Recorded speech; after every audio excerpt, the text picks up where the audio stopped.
La OTAN, en alianza con el presidente ucraniano Volodymyr Zelensky, han publicado hace unas horas un documento que podría desencadenar la Tercera Guerra Mundial. Así lo han advertido desde Rusia. El documento, que lleva el título de Garantías de Seguridad para Ucrania, ha sido publicado en la página web del gobierno ucraniano y señala que se propone la realización de acuerdos conjuntos multilaterales y bilaterales con países, óiganlo bien, de Estados Unidos, Gran Bretaña, Canadá, Polonia, Italia, Alemania, Francia, Turquía y Australia, así como con los países del norte, centro y este de Europa y los estados bálticos, además de acuerdos de seguridad regionales adicionales en el Mar Negro con Turquía, Bulgaria y Rumania. También se incluye a Japón y Corea del Sur con la finalidad de proporcionar garantías a Ucrania en caso de que ésta pierda su soberanía. El acuerdo propuesto por Kiev, en alianza con la OTAN, propone la inclusión de medidas preventivas de carácter militar, financiero, infraestructural, técnico y de formación contra el agresor. En consecuencia, los países garantes deberán ingresar en el conflicto en caso de una usurpación de la soberanía y la integridad territorial de Ucrania. En otras palabras, Rusia entraría en guerra no solamente con Ucrania, sino con los países garantes de Ucrania, desencadenándose de esta manera la tan temida Tercera Guerra Mundial.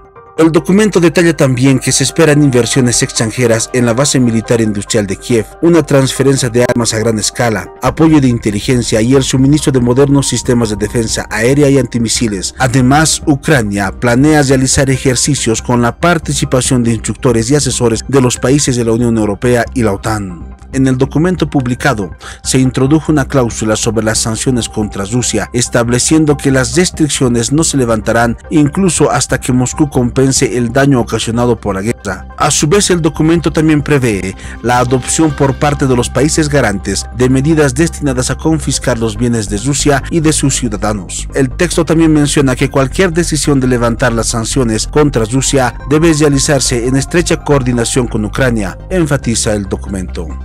Los autores del documento especifican que las garantías no prevén el intercambio de ciertos estatus, como la de neutralidad. Además, se rechaza la posibilidad de imponer otras obligaciones a Kiev, en particular el de limitar el tamaño o el poder de sus fuerzas armadas. Se señala asimismo en el documento que las garantías se aplican en todo el territorio de Ucrania, dentro de las fronteras internacionales reconocidas, señala el documento.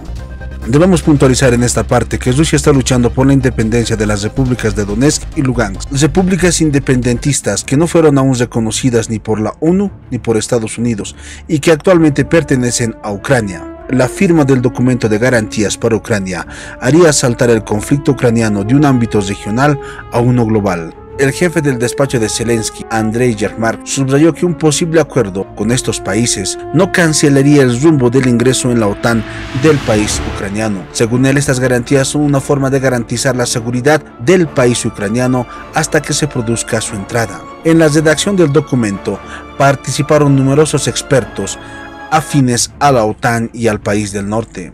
La respuesta de Rusia frente a la publicación de este documento no se dejó esperar y fue contundente.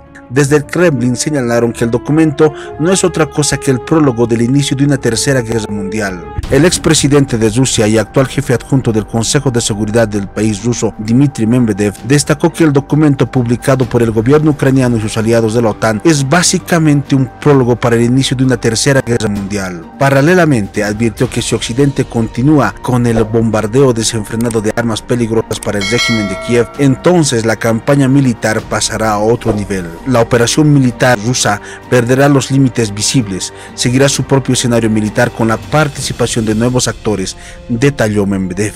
Detalló que siempre ha sido así en el inicio de un gran conflicto militar, escribió Medvedev en su cuenta de Telegram.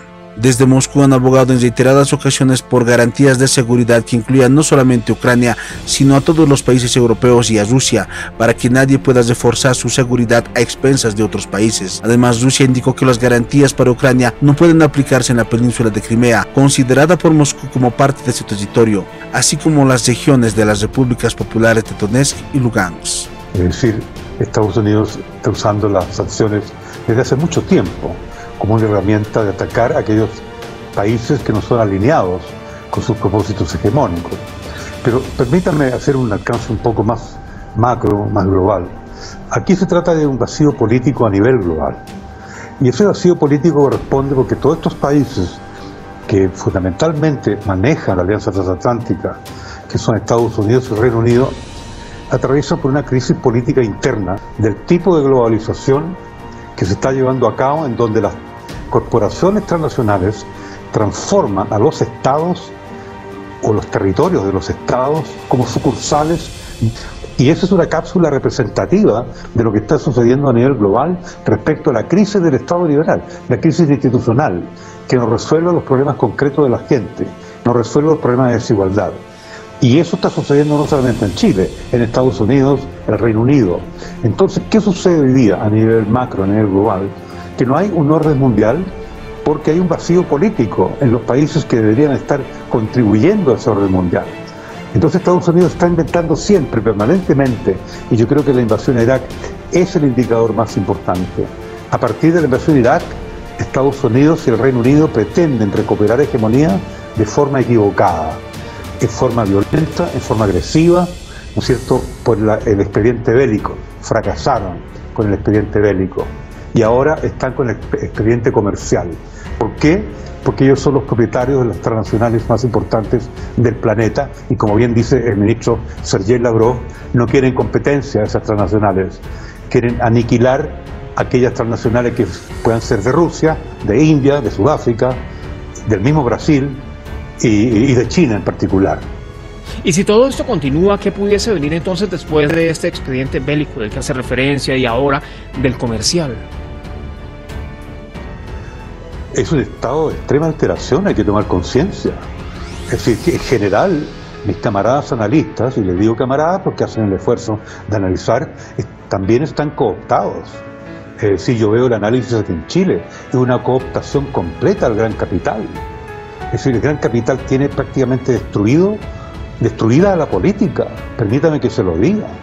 Si los países que no están alineados y que son los países paria del sistema hegemónico occidental, estadounidense, británico y franco-alemán también, ¿no es cierto?, son aquellos países no alineados que dicen que no tienen democracia, pero son países mucho más libres en su sentido de nacionalidad y en su sentido de independencia.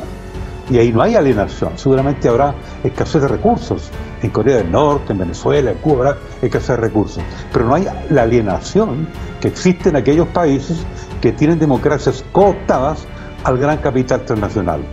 Y yo hago una invitación a los analistas que profundicen en esas causas subyacentes de las que estoy señalando, en donde los estados, ¿no es cierto?, y la política de esos estados liberales se han convertido en sucursales de transacciones del capital transnacional.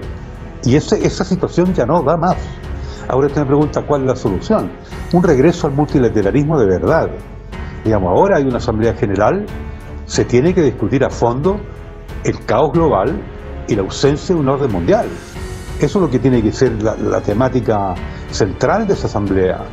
Y los estados no empiecen o los representantes de los estados, en general estoy hablando yo, no respecto a las potencias que están en estos momentos intentando colocar un orden mundial multilateral de alguna manera, como Rusia y China, que yo creo que son los dos únicos países, con Irán por cierto, que están intentando que se regrese al multilateralismo y se regrese al diálogo honesto, como dice el ministro Sergei Lavrov.